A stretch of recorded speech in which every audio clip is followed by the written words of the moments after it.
Welcome back to We're Right Here. I'm Karen Richards, Director of Marketing and PR at CNB Bank, and this is episode 3. We're sitting down today with Margie Bartles. Margie is a broker at Long & Foster Real Estate, a CNB Bank Board of Director, and Commissioner at West Virginia Real Estate Commission. Margie, welcome. Good afternoon. It's good to be here. It's great to have you here. So let's get started by just learning about you. So how did you get into real estate? What was your start? Believe it or not, I was trained as a social worker. And my daughter was about a year old, and I really believed that I loved social work, but I needed a bit more free time. Mm-hmm. And the way to get more free time was to get something that was maybe not 8 to 5. And so that's how I came to real estate. Really thought I would go back to social work. And then when I got into real estate, I realized I did a lot more social work in real estate than I ever dreamed I would. I bet so. Yes. Yeah, I bet so. Yep. So tell us about your time in the Eastern Panhandle. I'm local, born and raised, graduate of Martinsburg High, Shepherd University, those sorts of things. I moved away for 6 weeks. That was it. That was it, 6 weeks. I moved to Florida. My brother was in Florida. And so my mom and I decided we were going to migrate to Florida to see how we liked it. And we went in the summertime. Mm-hmm. And that was a big mistake Mm-hmm. because we both said, we really like West Virginia summer better. You like the 4 seasons. Yes, we do. So we came back very quickly. Yeah. 6 weeks and that was it. That was it. So as far as real estate goes, what sets the Eastern Panhandle apart? The Eastern Panhandle is easily reachable within about 10 hours of the entire eastern seaboard. Mm-hmm. When you think that you can technically be in the New England area in 10 hours and you can be in Florida, Georgia, Alabama, those areas in about 10 hours, it's really very accessible.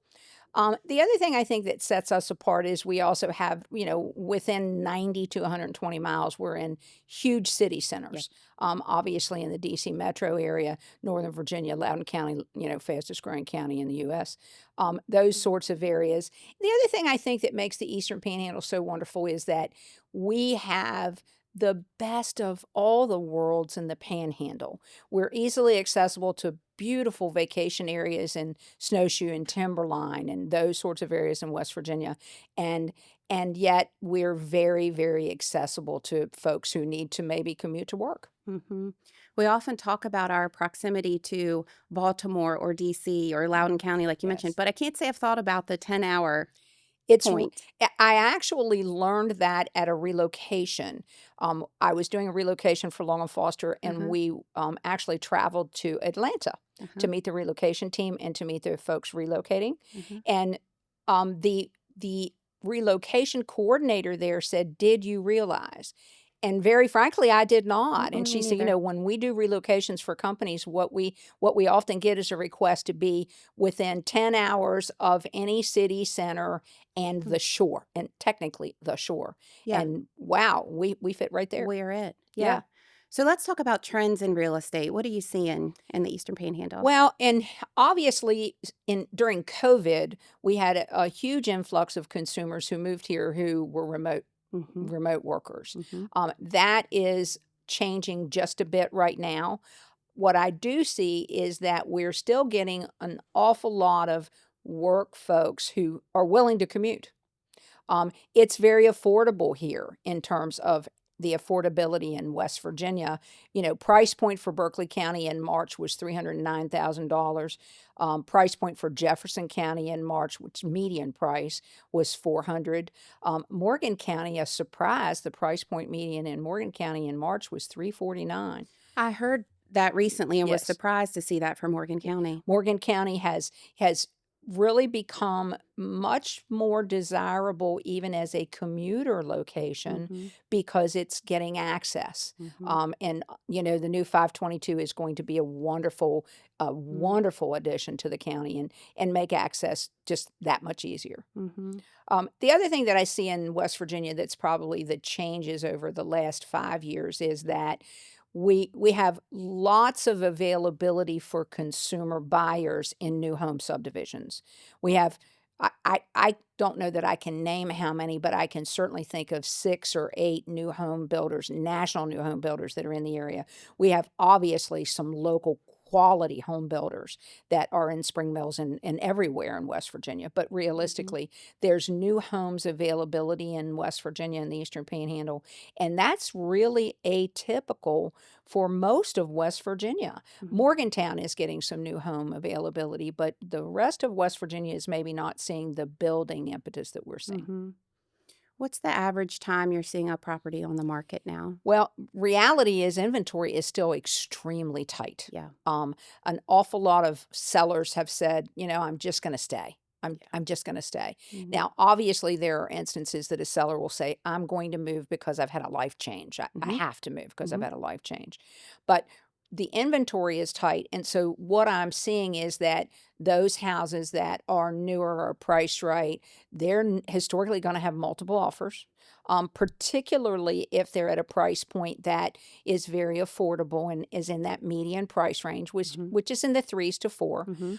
And the other thing that I see is that I think that the trend is particularly at entry level, which might be 250. We're obviously getting townhomes that are Yeah. affordable for folks who are starting out. Yeah. Yeah. So what properties are in demand? What type of properties are in demand right now? So I remember during COVID, it was probably like a multifamily property. Absolutely. I'm gonna move in with my parents or move them in with Everybody. me. Yeah. Uh-huh. What I'm seeing now, and I think we're just seeing the tip of baby boomers actually maybe scaling back, getting closer to town, making certain that they have a one story. Hmm. What I will tell you is, and as a real estate agent, I like the look of a two-story much better than a Mhm. ranch house.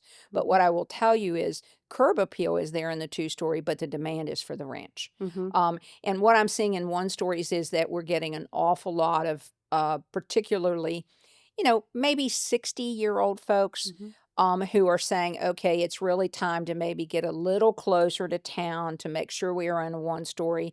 We want to mature here. Yeah. Less upkeep. I don't have to go up and down the stairs. Indeed. Mhm. That's exactly what they're looking for. Yeah, right. Yep. So how about first-time home buyers? First time homebuyers, what I would say, the advice I would give to first time homebuyers is it's hard, but you have to be patient. Yeah. I see a lot of first time buyers get beat out of multiple offers. Mhm. They get so discouraged. It's hard to keep them motivated and excited about the process because it can be so disappointing. Sure. But reality is that it can happen. It will happen, but you just have to be patient. The other advice I have for first time buyers is, and I can remember this though it was long, long ago. On our first house, my husband and I moved in our first house, and we said, we're going to live here forever. And we were there 3 years to the day, Mhm. Not forever. and not forever. Mhm. And so I think it's real easy when you're a young first time buyer to think you're going to stay a long, long time, Yeah. and you're looking for maybe that perfect place. Mhm. Um, Sometimes perfect isn't there at the beginning. Mhm. You kind of work up to perfect. Sure.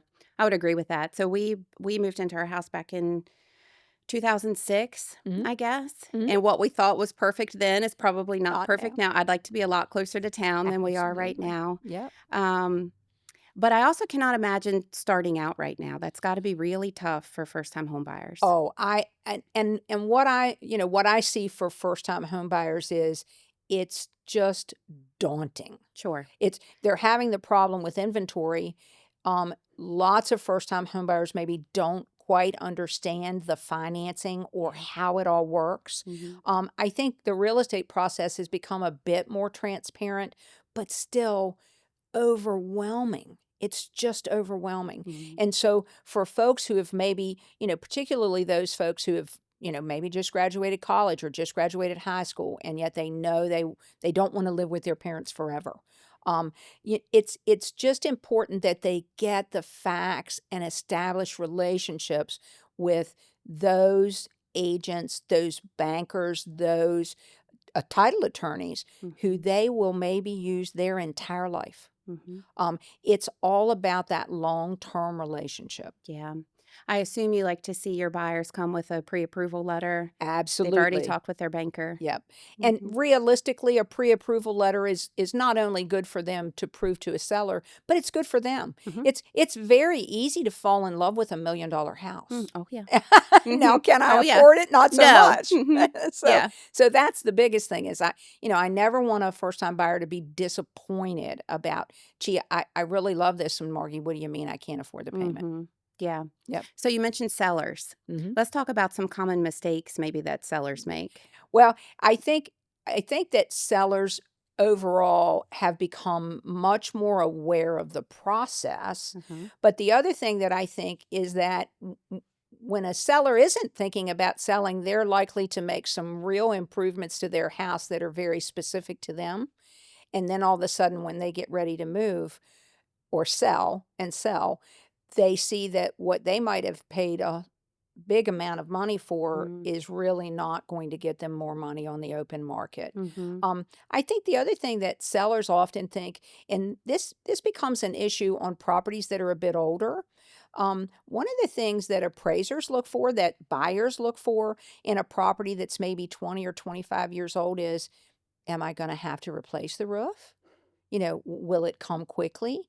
You know, those sorts of maintenance issues are extremely expensive, Yep. and certainly a first-time buyer is not prepared for that. Sure. And I think sometimes sellers think if they replace the roof, they can get that ten or $15,000 more for their property. That's really not the case. Makes it more marketable, Mhm. makes it easier to sell because buyers realize they don't have that deferred maintenance. Mhm. But the reality is that every buyer expects they're going to get a roof. They expect that the house has a good roof. So thinking about the seller, and that's a $10,000 to $15,000 investment, what do you think their return on that is if they're selling? How much of that can they see back? Well, I'm not sure they'll see very much back. Yeah. I think they'll see some. I think Yeah. they'll see a bit. This is something that, and Ron and I sold our property. It was 10 years ago now, which is Mhm. crazy. Wow. But what we found was there were things in the kitchen Mm. and in the bathrooms that we probably realized what we spent. Mhm. But for those everyday things like the roof or like the plumbing that maybe was standard and we Yeah. upgraded the faucets, Yeah. people don't, buyers don't really look at much of that. Yeah. Yeah. Kitchens and bathrooms are big. Kitchens and bathrooms Yep. we're looking at. The other thing that I will tell you too is I think a lot of buyers and particularly first time buyers, and I know they get very excited if they have a basement. Mhm. Okay. And sometimes they're excited about the basement because they're going to finish the basement off. And, they'll put this big rec room in the basement with the media players and Mhm. everything. Mhm. And may drop $50,000 into a basement finish. And then when I come and talk with them and say, "Well, I don't think we can get that 50 Yeah. back," it's really kind of a dose of reality that not very many people like. Sure. Um, Yeah. but reasonably, they'll get some value for what they spent. Mhm. But sometimes you have to just be aware. Same deal with a pool. Mm. At the point that we put a pool in, it was our vacation money for the next 20 years, but it Yeah, really that's didn't right. get us It's an more money. investment. Yeah. Yep. Yeah. So give us a piece of advice for buyers and sellers alike, given the current market conditions. I think for sellers particularly, if they are motivated to sell, they need to not chase the market with price. Mhm. I think that as the market changes a bit, and it's a bit changed from 3 years ago for sure, Mhm. um, I think sometimes the desire is there to say, well, I'll list here because I can always come down. What I see in the marketplace is if the property is priced right, it often will get multiple offers and may very well bring more than full price. Mhm. But if a property is priced too high, it then chases the market with price reductions. And what that does to the consumer buyer is they begin to think there's something wrong with the house. Mhm. And so you never want the buyer to think, well, this or that or the other is wrong with the house just because the price is reduced. Yep. You Right. know, price is the most important piece of selling a property. Mhm. And often I've had, when I've done business and had properties that really needed a lot of work. Okay. I've had instances where somebody said, how are you ever going to sell that? And, my standard answer is there's a lid for every pot. Mhm. And there are many, many buyers out there that love a project. Now, I'm not one. Yeah. Yeah. I'm not one. Mhm. But there are many buyers that love a project. So they're happy to buy something that they can get some sweat equity in Mhm. and maybe resell and make some money. So in those instances, do you have to be creative with how you market the property, or are you more so sending those out to buyers that you know are on the hunt for a property like that? I think you get creative. I think the most important thing you can do is be transparent. Mhm. I think if the property needs work, uh, I'm not a huge fan of enhanced pictures. Yeah. And the reason I'm not is I think sometimes the buyer gets to the property and says, "This doesn't look like what it Uh-huh. does in the picture." Mhm. So I'm not a fan of those. But what I will say is this: I think that you can be transparent without being denigrating about what the property has. Mhm. And I think you always want to focus on what's positive about the property, Mhm. but I think you also have to be transparent about what it needs. Sure. And the other thing that a licensee has to really be careful about is that not every property will finance every finance program. And so, it's disheartening for a buyer to buy a property and then to find that their loan program that they're approved for won't finance that property. Mm. There are some loan programs that the property can't have excessive acreage. It can't have an extra lot Mhm. because some loan programs consider that investment property. Mhm. So you just have to be very careful about being transparent and knowing the things that will work for the particular buyer and loan program they're using. Yeah. So you have to be up on the loan programs as well. You do. Mhm. Yep. So, thinking about the Eastern Panhandle, we talked about the proximity to different cities and Mhm. on the Eastern Seaboard. What other amenities bring people to the Eastern Oh, I Panhandle? and I did a survey of my agents this morning because I was like, well, there's nobody that knows what's here more than me or them. Yeah. And I have agents from Jefferson, Berkeley, Morgan County. The Jefferson County folks mentioned right away the San Michael's Park and the AMP. Oh, yeah. They love the AMP. They do lots of concerts there. They do movies in the park. They also mentioned the old Opera House, which I love Mm. too. Mm-hmm. It's a wonderful hometown theater that does wonderful plays, Mm-hmm. and that's a great place. We also get lots of folks who come in and actually go to River Riders Yeah, and go down sure. there and do the Mm-hmm. creek or they do the snow Now tube. they do the snow Yeah, tubing. so they Uh-huh. do both of those. In Berkeley County, what we talked about was, we really like the Apple Harvest Festival. That's in Yeah. September. We love that. We have Martinsburg, Berkeley County War Memorial Park. Mm-hmm. We talked about Poorhouse Farm Park. Mm-hmm. Those are areas that we think are wonderful. Main Street Martinsburg does a wonderful Yeah. job downtown, Yeah. has many events. They do concerts on Friday nights downtown. And actually at War Memorial Park on Thursday nights, they do concerts all summer long. Mm-hmm. So realistically, there's just lots to do. Morgan County has the Apple Butter Festival. Yeah. There's no better festival than Mm-hmm. the Apple Butter Festival in the fall. Morgan County is a real spa destination. Mm-hmm. The reality of the spa availability in Morgan County is just wonderful. The other thing that I really love about Morgan County is it has not lots of eclectic little places Yeah. that Mm-hmm. you can kind of do a walking tour downtown and say, wow, this is a great place to spend an afternoon. I believe there is a winery and a brewery Mm-hmm. close. Mm-hmm. So all of those things just really contribute to what the county has to Mm-hmm. offer. You're like a commercial for the Eastern Yeah, Panhandle. I love it here. I live here and I love it here. That's for sure. So, give us your predictions for the next 5 to 10 years in the Oh, real estate market. wow. Well. Um, I do believe that we're going to see those folks who are my age, um, and those baby boomers maybe scale back even more. Mm. One of the things that my husband and I talk about, and we live in a little ranch house in a nice subdivision in Martinsburg. We've moved back to Martinsburg. We lived in Hedgesville for 30 years. Okay. Um, but one of the things we talk about is it's easily taken care of, Yeah. maintenanced right Mhm. now. But what when we're older, and we've talked about are there apartment complexes to go Mm. to, and the lofts at the mill Mhm. obviously Yep. has just finished, Yep. and those are areas where I'm not so sure we won't see some sellers actually leave Mhm. Even the smaller houses they're in and go to some sort of apartment dwelling or villa dwelling. Mhm.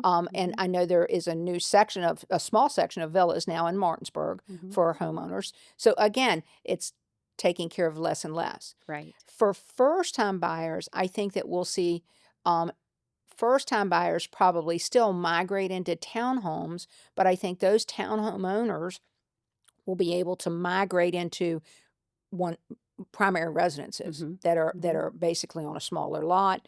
Um, I think that the other thing that we're really going to be aware of in the Panhandle is that I believe we're going to really get to the point where we're kind of catching up on everything. Mhm. I do hear folks say, "Well, wow, we've grown so big, we've grown so big." I think any area has to grow or die. And I think that, the Eastern Panhandle created jobs. Right. We had an awful lot of folks who lived here and had to work elsewhere or left because they had to work elsewhere. Mhm. We've created a lot of jobs in Berkeley, Jefferson, Morgan County. Mhm. I think that's a wonderful thing. And I think that we'll, as we move forward, we'll be less a bedroom community of the metropolitan area and more a community of folks who work here. Yeah. And I think that's exciting for any county. Yeah. Do Yeah. you think the remote work trend that we're seeing currently will have an impact on our local market? I think it will have some impact. Mhm. Um, I'm not sure we're so far away it will be major. Mhm. What I hear from the federal folks that I know is they will go to a site that is within 120 miles of where they live. Right. And most of them have said, at least the ones I've talked to, have said, I'm going to ride the train. Mhm. I'm going to get on the train. I'll go in, my 3, 4, 5. They may work a flex schedule, so Sure. go in my 3, 4, 5 days a week. Um, Reality is that makes a very short evening It in the does. panhandle, Mhm. but they're still living in God's country. Yeah. And they have the weekend with their family, Mhm. and their family can grow up in an area that is not a megalopolis. Mhm. And I think in that regard, that will minimize the effect. Mhm.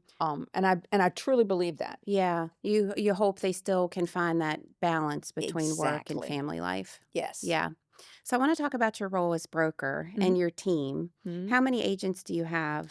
I have, and basically, I'm the broker for Long and Foster in West Virginia, Uh-huh. and I have about 30 primary agents, and then I have about 10 secondary agents. I have a branch manager, Sue Goodwin, and she actually is branch manager at Martinsburg and the manager at the Winchester office.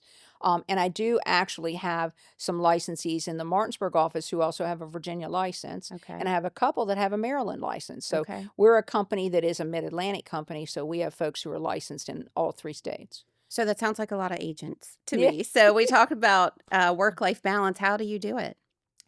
Well, I'm very, very blessed. Mhm. I have a great team of folks. They're extremely good about paying attention when I give direction. Mhm. They're very good. Real estate is a competitive Yeah. business, and the one thing that I will tell you, I think about the team at our office is that they help each other. Mhm. Um, they don't necessarily look at each other like they're competing with each other. They're really a team together, and that helps me and It helps does. Sue too, Mhm. because that way they realize that if something happens, we're just not right there. They can get advice from each other and actually get to the finish line, and that's Mhm. what they're all concerned about. How do you mentor them on their personal branding? Because that's an area where I Yeah. feel like you have just got it all figured out. So how Well, do you teach them that? that you're very kind, Karen. Um, I think personal branding is about who you want to be Mhm. and how you translate that to consumers. Um, Mm. for me, my career took a different turn in 2005, 2005. And that was that I was selling full time, Okay. and I actually became obviously the associate broker and then the broker at Long and Foster Real Estate. Mhm. Um, at that point, my career took a little different turn, and I became a banker on a bank board of Yeah. directors Yeah. and actually was very active in the realtor organization, but sort of stepped back from that and began teaching. And so the way that I believe in my branding is the way that I think anyone who is branding needs to keep track of who you are, and then you need to translate that into making certain the folks who you're attracting to you understand who you are. One of the things that I've tried hard to do, and I think I'm fairly successful at, is I am extremely community active. Mhm. Um, I think you can buy a lot of space on the internet and on Mhm. paper products and on anywhere you want to, billboards, anywhere you want Yeah. to put them. But if you're investing in your community, and that doesn't only mean money, that means your time. If you're investing your time in your community, then I think that translates to consumers saying, these folks really get it. Mhm. Um, I think that in a branding sense, you always want your work in real estate. My work is less about me and it's more about the consumer. If I'm selling real estate, for me, it's more about my agents. It's really about what their production is and what good humans they are. Mhm. We've been very fortunate at our office. We do a lot of referral business. I have agents in my office that have sold to grandparents, parents, kids. Um, and Mm. probably will sell to the grandkids when they come. Yeah. um, Yeah. and in that regard, that's the culture that we have in Mhm. in that building. Mhm. And we've mentored that and basically taught that if you do the right thing as much as you can, and you will make mistakes because everyone does, but if you do the right thing as much as you can and educate yourself and provide provide the bus for the consumer to, you're not driving it. You're going to provide the bus, but Yeah. the consumer's going to make the decision. Then I think that the consumer realizes that it's really not about the paycheck. It's really about the service that you offer. Mhm. That's actually really good advice. Yep. Figure out who you are Yep. and remain true to that. Exactly. Um, with CNB, we still do a lot of the traditional marketing, as you know, but some of our best marketing has just been our community involvement, our community Absolutely. support. Absolutely. Mhm. What drew me to CNB Bank when I got on the board of directors was that community mentality. And it's as much as we've grown Yeah, in the 23 years, it has not changed a bit. it has not. CNB Bank is about the communities that they serve. Mhm. And makes me proud every time Mhm. somebody says, I hear you're on the board of directors there. It makes me proud to say, Yeah. yes, I am. Yeah. And I think that the the the the bank, CNB Bank, supports financially, Mhm. but they support with hours We donated. do. And Mhm. that's a piece that you don't get just anywhere. Yeah. We do. We put our time in, that's for sure. Yes, you Yeah. do. Yeah. You'll see us this weekend at the home show. Yep. You'll see us at the Hedgesville Little League concession stand. Yeah. So we have our calendar is full this weekend. Yep. So you've been on the CNB Bank board for about 23 years. Yes, I have. How did Yeah. that happen? Oh, it's and that's an interesting story. Obviously I've been a real estate licensee for about 47 years. I hate to say that, but it's true. And Phil Keysucker, who was a Yeah. a wonderful comrade of mine selling real estate in Morgan County, was looking for bank board directors, and he had the then market president call me up and say, "Did you ever have any interest in being in a bank board?" And 23 years ago, think about this, I was using a cell phone. I was in a car, but it was a bag Oh, phone, and, yeah, I you remember had the to bag pull to the phone. side, Mhm. and I was, like, pulling on the side of the road, and this gentleman says, "Have you ever had any interest in being a bank board director?" And I'm like, "What?" And he's like, "Well, somebody says you might be a good bank board director." And Mhm. I'm like, "Well, maybe we need to talk." And I will never forget, that CNB Bank's board of directors interviewed me. Uh-huh. And when they interviewed me, that is one of the most nerve-wracking I things that bet has ever so. happened to Yeah, I me. bet. I was like, "Oh my gosh, how am I going to answer this?" Yeah. But they interviewed me and said, "Do you have interest?" And I said, "Yes, I do." I did some research on the bank. Mhm. I learned Mhm. some things about the bank, and realistically, then the rest is history. Yeah. Um, r- what I really believe about CNB Bank, and Phil Keysucker embodied this, was, you know, you do good and good will come back to you. Mhm. And as a mentor for me for my entire life and for his too, he really made me a better real estate agent by his mentorship, but he also made me a better banker. Yeah. Um, Yeah. and it's such a wonderful companion piece of Mm. education for a real estate person Mhm. because I've learned so much about the back end of financing properties. Mhm. And that's so important. Mhm. And I think my lane for the bank has been that I can provide data points, kind of show them what the marketplace is Yeah, doing. absolutely. Yeah. Your real estate knowledge that you share Yeah. with the board for sure. Yep. So, what are some of your key responsibilities on the board? Well, I provide the data points historically on Berkeley Jefferson Morgan. Uh huh. I have been the audit chair for a long time. I think for You're 22 never going to years. get rid of I it. was like, it might be a monarchy. I Yeah, don't you're know. It never going to shouldn't get be, rid of but it. anyway, Mm-hmm. I've been the audit chair. I serve on the charitable contributions committee. I've served on. We had an appraisal committee at one point. I've served on that. Uh I huh. served on insurance at one point, I think. But historically, my bent has been in obviously in board meetings, providing any data points that they Mm-hmm. need on real estate, and then the other piece is the audit piece. Yeah. And the audit piece keeps me very alert to any changes within the bank Mm-hmm. financially, looking at how the processes work. I'm so very proud of CNB Bank as we've grown. We've really done the work to be the same community bank, provide the same service, and to be as safe as our community always wanted us to be as a community bank. Mm-hmm. And that's what audit does. Yeah. And over the last couple years, you've played a role in some of our new hire I have. training, which has Yes. been great. You've Yeah, got to come in and kind of teach from a different perspective. I have. So, yeah, tell us a little bit about Yeah. that. Actually, CMB given me, it's an opportunity for me. I will tell you that has given me the opportunity to talk to the new hires, to talk Mm. about branding, Yeah. to talk about what it means to be a banker. And the thing about the new hires that I just so enjoy is it is new hires that may very well just be, may very well be a bank manager that's hired or a teller. Mm-hmm. It can Right. be any level of CNB Bank. Um, the thing I enjoy the most about that is I really talk a bit about walk the walk. Mm-hmm. You have to talk the talk, walk the walk. You know, folks, even at the teller line, folks are depending on you to help them. Yeah. And what I see with the new hires is, particularly in that orientation process, C&B is excellent at saying, Here's what we expect and what we want for our customers." Mm-hmm. And that's not what you get at just any bank.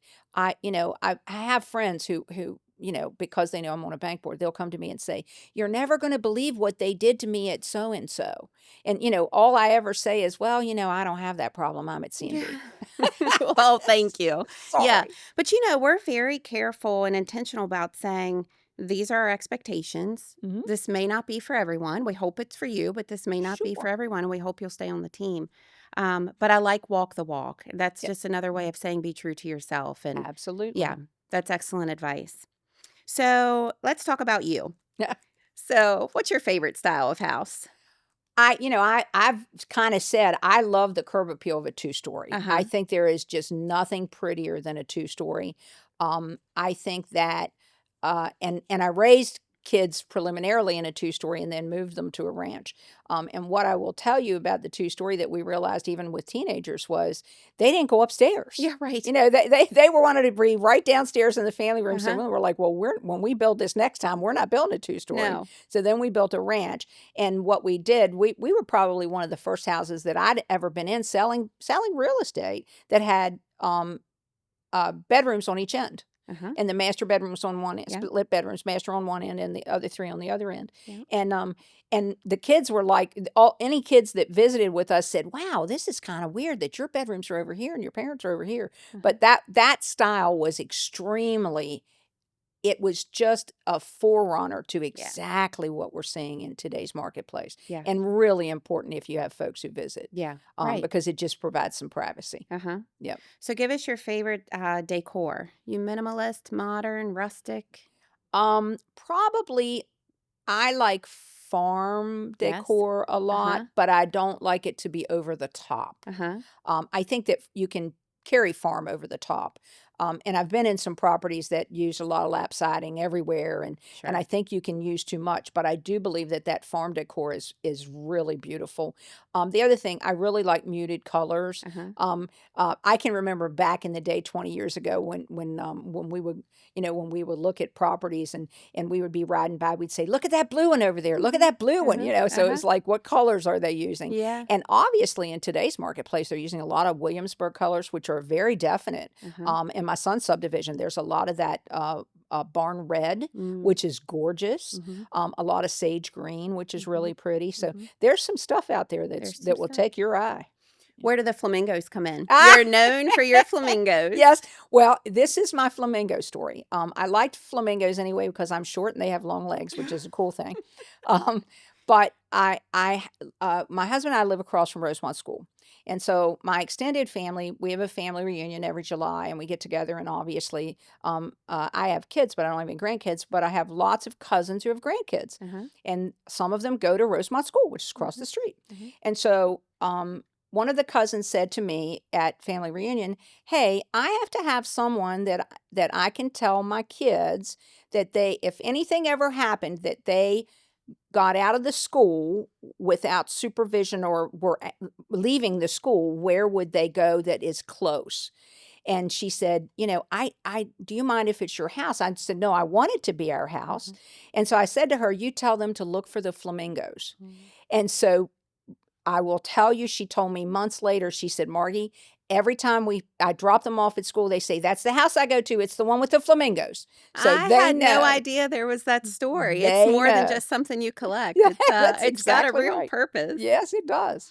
So what do you prefer, country or city? I loved Hedgesville. We lived in Yeah. Hedgesville for 32 years. Loved Hedgesville. It's a wonderful place to raise teenagers.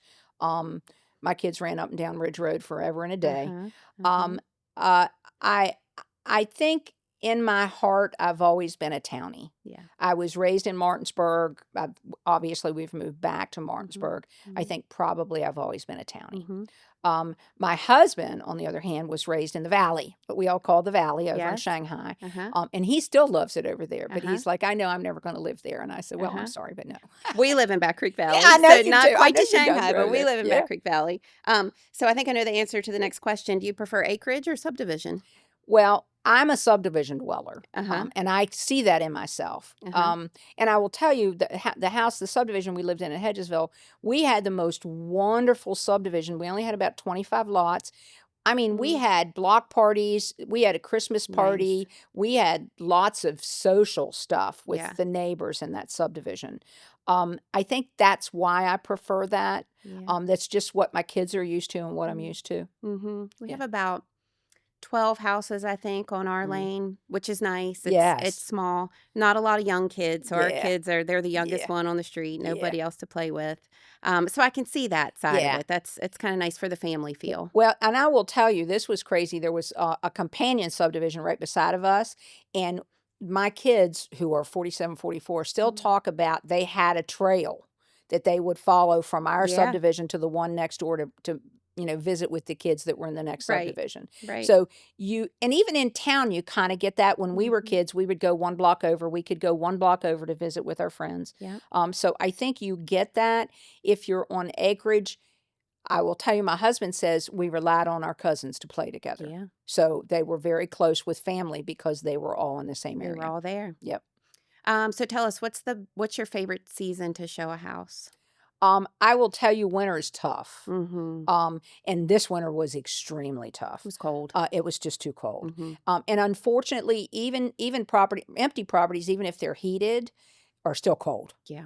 I mean, you'd have to have it on 80 for it not to be. Yeah. Um, I love showing in the spring. Mhm. And this is such a beautiful area in the spring when you can see the cherry blossoms and the apple and peach Mhm. blossoms out when you go out, or Norville Road. Mhm. Um, in fact, when we get folks who are not from here and we take them out the road, Yeah.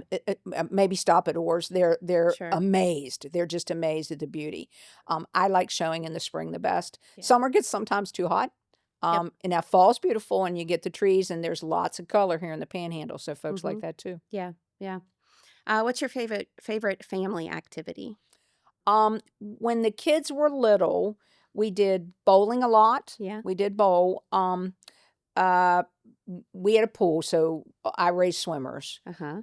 And so probably that was our family thing. Obviously, they're older now, so their family things are much more mature than they used to be. Mhm. I really believe we still have in my family a family reunion every July. Mhm. And over time, we've done this. I think we counted up last time for 40 years. Mhm. Over time, we saw that our numbers got less and less Yeah. until about 3 years ago.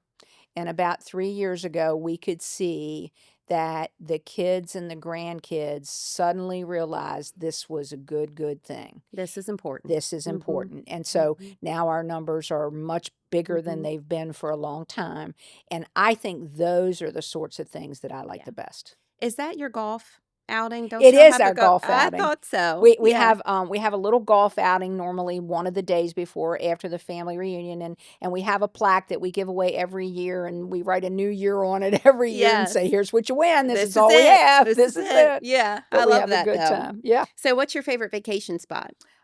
We've my husband and I have done a lot in the Caribbean. Hmm. We really have loved Cancun, Mexico, but we have a lot of friends now in Cape Coral, Florida. So Okay. probably our favorite vacation spot right this second is Yeah. Cape Coral, Florida, You because can we see your visit with friends. friends. Yeah. Exactly.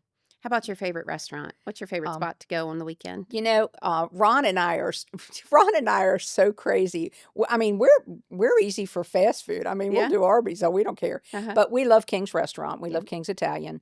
Hmm. Um, if we're gonna have maybe a beer, we'll go to Uh-huh. Black Draft and eat off Yes. the food truck. Yes. And realistically, we really try to do the mom and pop Hmm. things, probably not the chain restaurants most of the Hmm. time. Hmm. If you watched 2 episodes ago with Mark, he said something very similar. Oh, He likes the local spots. yeah, Yeah, he tries to hit up the yeah. local. Well, Margie, what have we missed? Anything you want to add before we wrap it I up? think we've really, man, We've covered a lot. we've covered a lot in a Hmm. half hour, I guess. Yep. I would just say that one of the reasons I think that I love CNB Bank, and I want to talk about that for a minute, is that every person there has your best interests at heart. They're going to do their best to serve you as a bank and in the community, and I think that's so very important for what we do. What I will tell you is that um, as a community person, even if I wasn't on CNB Bank's board, it's very evident that that bank cares what happens here. And wow, isn't that's profound. It's just profound. Yeah. Well, thank you. Happy to be part. Thank you. That was quite the CNB commercial. We did not ask her to say that. But that wraps it up for episode 3 of We're Right Here with Margie Bartles. It has been a pleasure. Thank you. Join us back in a few weeks for episode 4.